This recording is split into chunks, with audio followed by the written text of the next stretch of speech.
നമസ്കാരം. സൂര്യദീപം അസ്ട്രോളജിയിലേക്ക് എല്ലാവർക്കും സ്വാഗതം. വ്യാഴത്തിനൊപ്പം രാഹുവും ചേരുമ്പോൾ അപൂർവമായിട്ടൊരു രാജയോഗം രൂപപ്പെടുകയാണ്. ഈ രാഹു എന്ന് പറയുന്ന നിഴൽ ഗ്രഹത്തിന്റെ അനുഗ്രഹം 8 നക്ഷത്രക്കാരിലാണ് ലഭിക്കാൻ പോകുന്നത്. നവപഞ്ചമ രാജയോഗങ്ങൾ അടിക്കടി ഉണ്ടാകാറുണ്ടെങ്കിലും ഇനി ഈ വരുന്ന മെയ് 18-ാം തീയതി ഉണ്ടാകാൻ പോകുന്ന നവപഞ്ചമ രാജയോഗം വെറും സാധാരണമായിട്ടുള്ള ഒരു രാജയോഗമല്ല. വിവേകത്തിന്റെയും സമൃദ്ധിയുടെയും ഗ്രഹമാണ് വ്യാഴമെന്ന് എല്ലാവർക്കും അറിയാം. ആ വ്യാഴത്തിനൊപ്പമാണ് രാഹു നവപഞ്ചമ രാജയോഗം സൃഷ്ടിക്കുന്നത്. മായാവി ഗ്രഹമെന്നും നിഴൽ ഗ്രഹമെന്നും ഛായാഗ്രഹമെന്നും പാപഗ്രഹമെന്നും ഒക്കെ അറിയപ്പെടാറുള്ള രാഹു വിജയത്തിന്റെ കാരകൻ കൂടിയാണെന്ന് മനസ്സിലാക്കേണ്ടതുണ്ട്. വ്യാഴത്തിന്റെയും രാഹുവിന്റെയും ഒന്നുചേരൽ അപ്രതീക്ഷിതമായിട്ടുള്ള സാമ്പത്തിക നേട്ടങ്ങളും വൻ ലാഭങ്ങളും ആത്മീയ വളർച്ചയും എല്ലാം നൽകുന്നതാണ്. വേദജ്യോതിഷമനുസരിച്ച് വ്യാഴരാഹു സംയോഗത്തിൽ രൂപപ്പെടുന്ന നവപഞ്ചമ രാജയോഗം മിഥുനം, കന്നി, കുംഭം രാശികളിൽ ജനിച്ച 8 നക്ഷത്രക്കാർക്ക് പ്രത്യേക സുഖ അനുഭവങ്ങളൊക്കെ നൽകുന്നതാണ്. ഈ രാജയോഗമുള്ള സമയത്ത് ഇവർക്ക് ജോലിയിൽ ഉയർച്ചയും സാമ്പത്തിക സ്ഥിരതയും വ്യക്തിപരമായ വളർച്ചയും ആത്മീയ ഉണർവും എല്ലാം ഉണ്ടാവുന്നതാണ്. ഈ നവപഞ്ചമ രാജയോഗത്തോടുകൂടി ഈ ഓരോ നക്ഷത്രക്കാർക്കും ഉണ്ടാകുന്ന കൂടുതൽ ഫലങ്ങളാണ് ഇവിടെ പറയുന്നത്. അതിന് മുമ്പായിട്ട് നമ്മളുടെ ചാനൽ ഇതുവരെ സബ്സ്ക്രൈബ് ചെയ്തിട്ടില്ലെങ്കിൽ ദയവായി സബ്സ്ക്രൈബ് ചെയ്യുക. വീഡിയോകൾ ഇഷ്ടമാകുന്നുണ്ടെങ്കിൽ ലൈക്ക് ചെയ്യാനും മറക്കരുത്. അപ്പോൾ മകയിരം അരഭാഗവും തിരുവാതിരയും പുണർദം 1/4 ഭാഗവും അടങ്ങുന്ന മിഥുനം രാശിക്കാരുടെ ഫലങ്ങളിലേക്കൊന്ന് കടക്കുകയാണെങ്കിൽ, മിഥുനം രാശിക്കാർക്ക് നവപഞ്ചമ രാജയോഗം ജീവിതത്തിലെ വലിയൊരു വഴിത്തിരിവായിട്ടാണ് കാണപ്പെടുന്നത്. വ്യാഴം മിഥുനം രാശിയിലേക്ക് എത്തിയതാണ് രാഹുവുമായി നിർണായകമായിട്ടുള്ള ഈ രാജയോഗം രൂപീകരിക്കുന്നത്. ഇത് സമൃദ്ധിയുടെയും പുതിയ അവസരങ്ങളുടെയും വ്യക്തിപരമായ പുരോഗതിയുടെയും സമയമാണ്. ഇവരുടെ ജീവിതത്തിൽ ഏറ്റവും സൗഭാഗ്യങ്ങൾ വന്നെത്തുന്ന ഒരു സമയമാണിത്.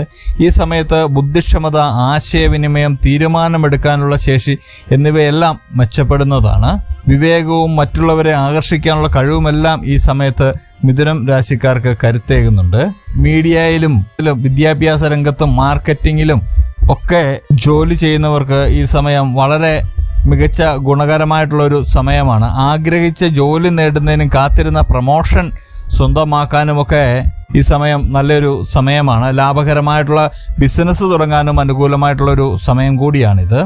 സാമ്പത്തികമായിട്ട് ശക്തി ആർജിക്കാൻ ഈ രാജയോഗം ഇവർക്ക് സഹായകമാകുന്നതാണ്. നിങ്ങൾ മുൻപ് നടത്തിയ നിക്ഷേപങ്ങളിലൂടെയൊക്കെ നിങ്ങൾക്ക് ലാഭം ഉണ്ടാകുവാൻ തുടങ്ങുന്നതാണ്. അത് നിക്ഷേപമാകാം, നിങ്ങൾ മുമ്പ് ചെയ്തു വെച്ച ഒരു കാര്യമാകാം. അതിലൂടെയെല്ലാം നിങ്ങൾക്ക് ലാഭം ലഭിക്കുന്നതാണ്. പുതിയ വരുമാന മാർഗങ്ങൾ നിങ്ങൾക്ക് സ്വന്തമാകുന്നുണ്ട്. വിദേശ ബന്ധങ്ങളിലൂടെയും ഓൺലൈൻ ഇടപാടുകളിലൂടെയും ഒക്കെ നിങ്ങൾക്ക് പുതിയ അവസരങ്ങൾ വന്നു ചേരുന്നതാണ്. ഇത് വിജയം ഉറപ്പാക്കുന്ന അവസരങ്ങളുമായിരിക്കും. ഈ കാലയളവിൽ ബന്ധങ്ങൾ കൂടുതൽ ശക്തമാകും. അവിവാഹിതർക്കൊക്കെ അനുയോജ്യമായിട്ടുള്ള തുണകളെ നിങ്ങൾക്ക് കണ്ടെത്താൻ ആവും. വിവാഹിതർക്ക് ദാമ്പത്യത്തിലെ കൂടുതൽ ഐക്യവും സഹകരണവും ഒക്കെ അനുഭവപ്പെടുന്നുണ്ട്. ഈ സമയത്ത് വ്യാഴത്തിന്റെ സാന്നിധ്യത്തോടെ വൈകാരിക സ്ഥിരതയും വ്യക്തതയും കൂടുതൽ നിങ്ങൾക്ക് കൈവരുന്നതാണ്. വ്യക്തി എന്ന നിലയിൽ നിങ്ങൾ കൂടുതൽ വളർച്ച നേടാൻ അനുകൂലമായിട്ടുള്ള ഒരു സമയമാണിത്.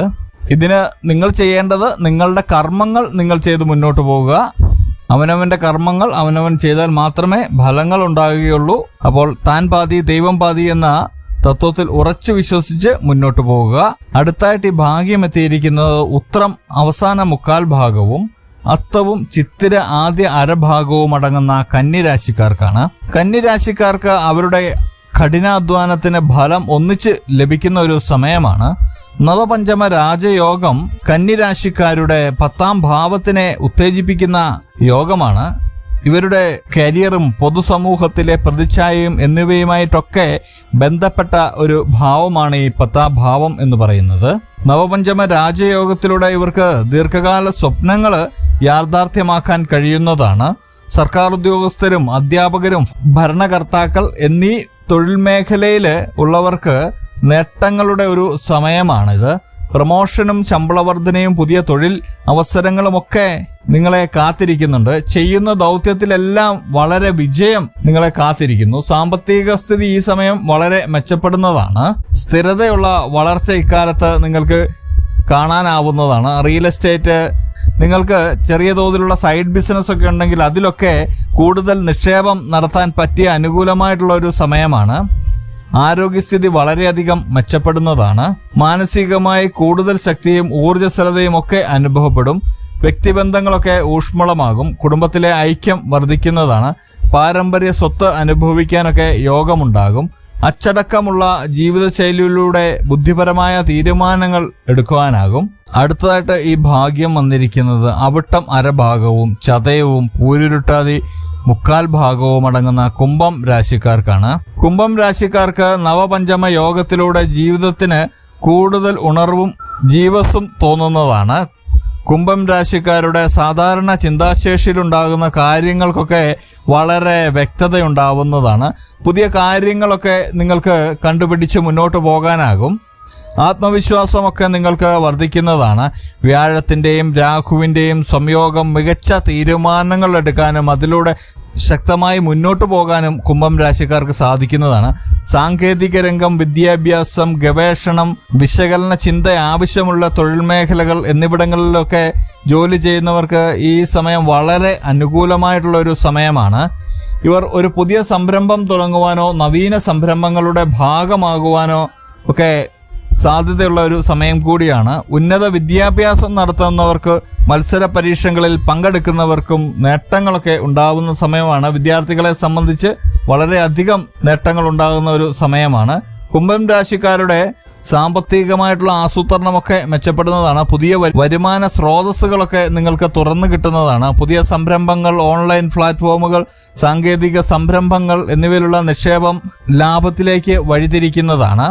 ആത്മീയമായും വൈകാരികമായിട്ടും സ്വന്തം കാര്യങ്ങൾക്ക് കൂടുതൽ പ്രാധാന്യം നൽകുന്ന ഒരു സമയം കൂടിയായിരിക്കും. തത്വചിന്ത, ആത്മീയ പഠനം എന്നിവയിലൊക്കെ നിങ്ങൾക്ക് താല്പര്യം വർദ്ധിക്കുന്നതാണ്. ആന്തരികമായിട്ടുള്ള പരിവർത്തനങ്ങൾ, മികച്ച തീരുമാനങ്ങൾ എടുക്കുവാനും സന്തുലിതമായിട്ടുള്ള ഒരു ജീവിതം നയിക്കുവാനും നിങ്ങളെ സഹായിക്കുന്നതാണ്. പ്രണയബന്ധങ്ങളിലും മറ്റ് ദാമ്പത്യത്തിലും പരസ്പരം മനസ്സിലാക്കാനും മെച്ചപ്പെടാനും നിങ്ങൾക്ക് കഴിയുന്നതാണ്. ബന്ധങ്ങൾ കൂടുതൽ ശക്തമാകുന്നതാണ്. അവിവാഹിതർക്ക് അർത്ഥവത്തായിട്ടുള്ള ബന്ധങ്ങളൊക്കെ രൂപീകരിക്കാൻ സാധിക്കുന്നതാണ്. ഈ മേൽ പറഞ്ഞതെല്ലാം നിങ്ങളുടെ ജീവിതത്തിൽ വന്നു ഭവിക്കുവാനായിട്ട് നിങ്ങളുടെ കർമ്മം ചെയ്യേണ്ടതായിട്ടുണ്ട്. താൻ പാതി ദൈവം പാതി എന്ന തത്വത്തിൽ ഉറച്ച് മുന്നോട്ട് പോയാൽ മാത്രമേ നിങ്ങൾക്ക് ഇതുപോലെയുള്ള അനുഭവങ്ങൾ, നല്ല നല്ല അനുഭവങ്ങൾ നിങ്ങൾക്ക് നിങ്ങളുടെ ജീവിതത്തിൽ കൊണ്ടുവരാൻ സാധിക്കുകയുള്ളൂ. അപ്പോൾ തൻ്റെ കർമ്മങ്ങൾ ചെയ്ത് മുന്നോട്ട് പോവുക, പ്രാർത്ഥനയോടെ മുന്നോട്ട് പോവുക.